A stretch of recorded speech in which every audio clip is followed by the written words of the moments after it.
என்ன பிஸ்னஸ் பண்ண போறீங்கன்னு கேட்குறாங்க ஸ்ருதி. ஆமாம், அதை சொல்லவே இல்லைன்னு கேட்குறாரு ரவி. அதை இனிமே தான் முடிவு பண்ணணும்னு சொல்கிறாரு மனோஜ்.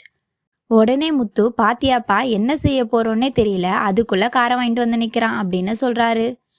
அதெல்லாம் ரோகிணியும் மனோஜும் சேர்ந்து நல்ல பிஸ்னஸாக தான் பண்ணுவாங்க, இப்போ எதுக்கு இதெல்லாம் அப்படின்னு சொல்லிட்டு ஆரத்தி எடுக்கிறாங்க விஜயா.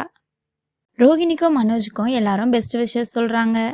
காரை வாங்கிட்ட, அதுக்குன்னு செலவு இருக்குது, அது உழைச்சாதான் கிடைக்கும், சீக்கிரம் பிஸ்னஸ் ஸ்டார்ட் பண்ணுற வழியை பாருன்னு சொல்கிறாரு அவங்க அப்பா. எல்லாரையும் ஃபோட்டோ எடுக்க கூப்பிடுறாங்க ரோகிணி. ரவி மனோஜ் கிட்ட கார்லாம் வாங்கியிருக்க ட்ரீட் இல்லையான்னு கேட்குறாரு. இன்னும் பிஸ்னஸ் பற்றியே யோசிக்கலடான்னு சொல்கிறாரு மனோஜ். செலவு பண்ணக்கூடாதுன்னு என்னென்ன சொல்கிறான் பாத்தியா அப்படின்னு சொல்கிறாரு முத்து. செலிப்ரேட் பண்ணிட்டே அதையும் யோசிப்போம் அப்படின்னு சொல்கிறாரு ரவி.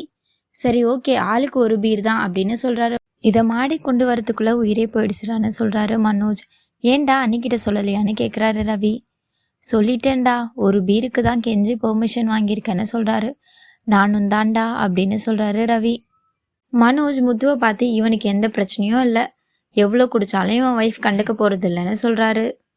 சரி சரி வாங்கன்னு கூப்பிடுறாரு ரவி. இல்லைடா எனக்கு வேண்டான்னு சொல்கிறாரு முத்து. என்னடா ஒன்று தான் வாங்கியிருக்கேன்னு கோவமா, அவ்வளோதாண்டா பெர்மிஷன் இருக்குது, வேணும்னா நீ வெளியே போய் குடிச்சிட்டு வான்னு சொல்கிறாரு மனோஜ். இல்லைடா, ஏற்கனவே நான் குடிக்காமலே குடிச்சேன்னு என்னை வச்சு செஞ்சீங்க, இன்னைக்கு வேண்டான்னு தோணுது, நீங்கள் குடிங்க, நான் கம்பெனி கொடுக்குறேன்னு சொல்கிறாரு முத்து. சரி என்ன பிஸ்னஸ் பண்ண போகிறேன்னு கேட்குறாரு ரவி. அதாண்டா எனக்கும் தெரியல, எப்படியும் பணம் அவகிட்ட இருந்து வந்துடுச்சு அப்படின்னு சொல்கிறாரு மனோஜ். அவகிட்ட இருந்தா உன் மாமனார்கிட்ட இருந்து வந்துச்சுன்னு தானே சொன்னேன் அப்படின்னு கேட்குறாரு முத்து. இதுவா, ரோகிணி மூலயமா வந்துச்சுல, அதை சொன்னேன் அப்படின்னு சொல்கிறாரு மனோஜ். முத்துவும் ரவியும் மாற்றி மாற்றி பிஸ்னஸ் ஐடியா சொல்கிறாங்க. மனோஜ் எல்லாத்துக்கும் எனக்கு செட் ஆகாதுன்னு சொல்லிட்டு இருக்காரு.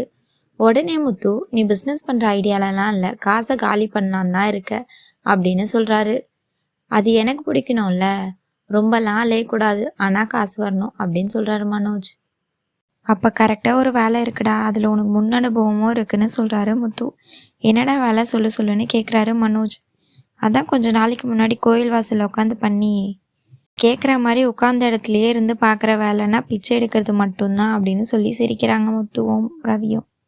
சீரியல் அப்டேட்ஸ் தெரிஞ்சுக்க நம்ம சேனலை சப்ஸ்கிரைப் பண்ணிக்கோங்க.